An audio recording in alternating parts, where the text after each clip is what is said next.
నమస్తే. This is Gauri. Welcome to our channel. ఈ రోజు మనతో పాటు సీనియర్ జర్నలిస్ట్ దుర్గా వడ్లమాన్ గారు ఉన్నారు. వారితో మాట్లాడేద్దాం. నమస్తే మ్యామ్. నమస్తే అండి. మ్యామ్, తిరుమల తిరుపతి దేవస్థానానికి సంబంధించి రెగ్యులర్‌గా ఏదో ఒక ఇష్యూ, కాంట్రోవర్సీస్ వస్తూనే ఉన్నాయి. ముఖ్యంగా ఇప్పటి వరకు మాత్రం కొన్నాళ్లుగా తిరుపతి లడ్డూకి సంబంధించి మనం విన్నాం. కొన్ని సంవత్సరాలుగా దాని మీద వస్తుంది. బట్ ఇప్పుడు రీసెంట్‌గా తీసుకుంటే ఈ సారిగా వస్త్రము అనే ఒకటి పట్టు వస్త్రం లాంటిది ఇస్తూ ఉంటారు. దీనికి సంబంధించి కూడా చాలా పెద్ద స్కామ్ జరిగింది పెద్ద స్థాయిలోన. ఇంచుమించుగా 2019 నుంచి అనుకుంటాను. అప్పటి నుంచి కూడా జరిగింది అని చెప్పేసి వార్తలు వినిపిస్తున్నాయి. సో మీరేమంటారంటే పెద్ద మొత్తంలో స్కామ్ అంటున్నారు కోట్లల్లోనే. సో, ఇప్పుడు మీరు కనుక చూసుకుంటే కనుకైతే ఇవాళ టీటీడీ మీరు పేరెత్తితే హ్మ్. అంటే తిరుమల తిరుపతి దేవస్థానం పేరెత్తితే 2019-24 మధ్యలో జరిగిన అక్రమాలు ఒక్కొక్కటిగా బయటకొస్తున్నాయి. హ్మ్. ఎప్పుడైతే కల్తీ నెయ్యి వ్యవహారం వచ్చిందో నేను ఆ రోజే అన్నాను ఇది ఇక్కడితో ఆగదు ఇంకా వరుసగా వస్తాయని. హ్మ్. తర్వాత మనకి పరకామణి వచ్చింది. అవును. ఇవాళ మనకి ఈ సరిగ పట్టు అంటే సరిగా అంటే ఏం లేదు జరీ పోగుతో నేస్తారనమాట. హ్మ్.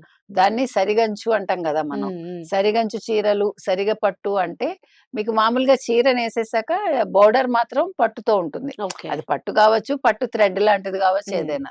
సో మీరిప్పుడు ఈ వేస్తారు కదా వాళ్ళకి. హ్మ్. ఈ కండువా లాగా లేకపోతే శాలువా వాటెవర్ మీరు వెళ్తే పెద్దవాళ్ళందరికీ వేస్తూ ఉంటారు. ఒక ఎర్ర రంగుది వేసుకుని అందరూ అవునవునవును. బయటకొస్తూ ఉంటారు కదా! వీఐపీస్ అందరూ. అవును.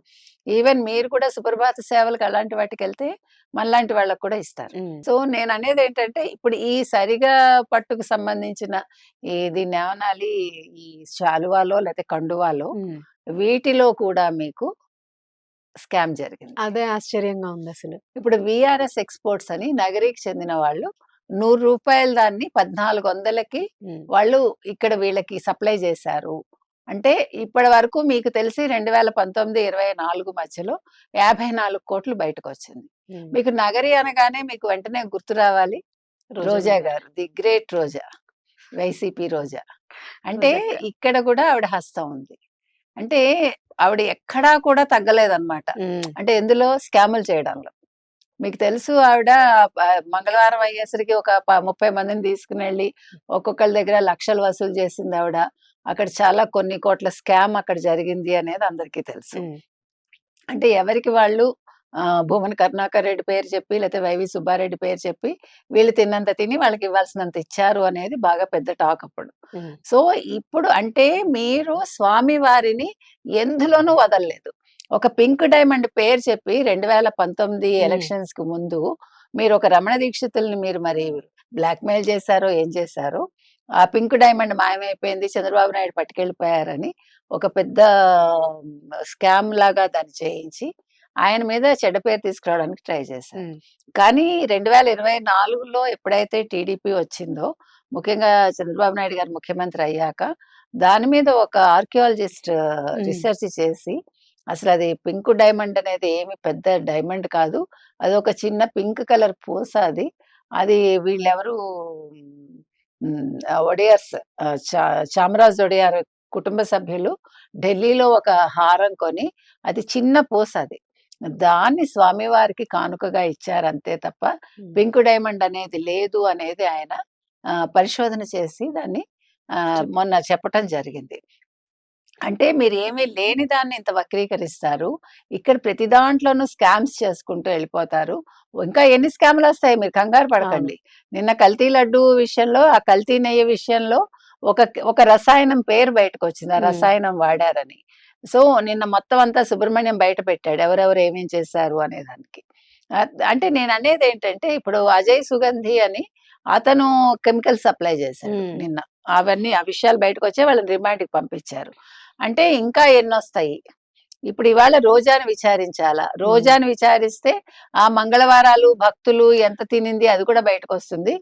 ఈ వీఆర్ఎస్ ఎక్స్‌పోర్ట్స్ ఎవరి పేరుతో ఉంది? ఆ! వీఆర్ఎస్ అంటే ఎవరు? కదా! అది అది తెలియాలి. అది ఆర్ఎస్ తెలియాలి. అంటే రోజా సెల్వమణియా? మేబీ. అదే వీఆర్ఎస్‌లో. డౌటొస్తుంది. కరెక్ట్‌గా పాయింట్ జేశారు ఆ! మీరు. అది తెలియాలి. హ్మ్. అందుకని వీళ్ళ అంటే ఈ ఎక్స్‌పోర్ట్ చేసిన అతను, అతని పేరేంటో మనకు తెలీదు. అతను. హ్మ్. తర్వాత ఈ ఆర్ఎస్ అనేది రోజా సెల్వమణ. ఇవన్నీ కూడా బయటికి రావాలంటే ఇప్పుడు ఇది 54,00,00,000 కాదు. ఇంకా చాలా ఎక్కువ జరిగుంటుంది. 5 సంవత్సరాలంటే హ్మ్. ఇవి మామూలుగా కాదు కదా! మామూలుగా కాదు. అసలు రాజకీయ చరిత్రలోనే ఏ నాయకురాలు గాని తిరుపతి అన్ని సార్లు ఎళ్ళుండరు. వారానికి 3 సార్లు. నెలకు గూడా అదే కాదు. గదా! మరి వీళ్ళందరూ వెళ్ళటం వల్ల సామాన్య భక్తులు ఎళ్ళలేకపోయారు ఎట్లా కదా! ఎళ్తారు మేడం? మనలాంటి వాళ్ళు ఎళ్ళామా? మనం ఒక్కసారి ఎళ్లి ఆ లడ్డూ తిన్నందుకే ఇబ్బంది పడ్డాము. ఆ! నాకు మీరు నమ్మరండి ఆ వస్త్రం చూసినప్పుడు 2024 ఎన్నికలకు ముందు నేను చెప్తున్నా. హ్మ్. మా ఇంట్లో వాళ్ళెళ్లారు. మా అల్లుడు గారు వాళ్ళు. ఆ వస్త్రం చూసినప్పుడు నాకు డౌటొచ్చింది. ఏంటిది మంచిగా లేదు, పట్టులా లేదు. హ్మ్. నా వాళ్ళు 1400 అంత అంటే వాల్యుబుల్‌గా అంత అనిపించడం లేదు. వాల్యుబుల్‌గా లేదు. ఒకప్పుడు అసలు క్లాత్ ఎలా ఉండేది తెలుసా అవును. మీకు? ఒకప్పుడు నల్లి వాళ్ళనుకుంటా సప్లై చేసేవాళ్ళు. నాకంత గుర్తులేదు. నల్లి హ్మ్. సిల్క్స్ అని మెడ్రాస్‌లో ఉంటుంది. వాళ్ళు తెలుగు వాళ్ళే. హ్మ్. వాళ్ళు సప్లై చేసేవాళ్ళు. నల్లి సిల్క్స్ ఎప్పుడు కూడా ఫేమస్సే. పట్టు హ్మ్. చీరలు కాదు అన్నీ కూడా. మరి అలాంటిది అసలు నగరి వాళ్ళు వీఆర్ఎస్ వాడెవడసలా? అదే గదా! అంటే వాళ్ళ బ్యాక్‌గ్రౌండ్ ఏంటి? వాళ్ళకంత కెపాసిటీ ఉందా?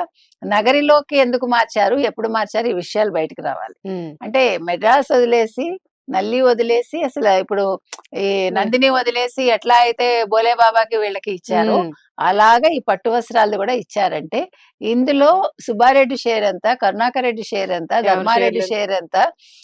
జగన్మోహన్ రెడ్డి షేర్ ఎంత? రోజాకెంతొచ్చింది? రోజాకి 54,00,00,000 వచ్చిందని అనుకుంటే, హ్మ్. మిగతా వాళ్ళకి ఎన్ని కోట్లెళ్ళాయి? ఇవన్నీ గూడా లెక్కలు బయటికి రావాలి. అవును. ఖచ్చితంగా మేడం. ఎందుకంటే అసలు చాలా సెన్సిటివ్ ఇష్యూస్ ఇవన్నీ గూడాను. సెన్సిటివ్ ఏంటండి? టూ మచ్ దేవుడిని సెన్సిటివ్. ఆడుకున్నారు. దేవుడితో ఆడుకున్నారు. అదే. దేవుడిని వీళ్ళు వేలం వేశారు. అవును. దేవుడు వస్తువులు వేలం వేశారు. దేవుడిని అంగట్లో పెట్టారివాళ. అర్థమైందా మీకు? వెంకటేశ్వర స్వామిని తీసుకొచ్చి తిరుమల తిరుపతి పవిత్రతని కాలరాసి వీళ్ళు దేవుడిని అంగట్లో పెట్టి అమ్మారు. ఆ! దేవుడి వస్తువులన్నీ అమ్మారు. హ్మ్. కాబట్టి ఆయన కన్ను తెరిచి వీళ్ళందరిని భస్మం చేయాలనైతే నేను కోరుకున్నా. మీరేమైనా అనుకోండి ప్రజల నన్ను. అభిష్టం గూడా అదే ఉందిలెండి అదే. మేడం ఇప్పుడు. ఎందుకంటే చాలా ఇబ్బందులు పడుతూ ఉన్నారు ఈ విషయంలోనైతే మాత్రం. ఒకట సైకలాజికల్ టార్చర్ ఉంది యెస్. తిరుపతికి సంబంధించి అందరికి. Thank you ma'am. Thank you.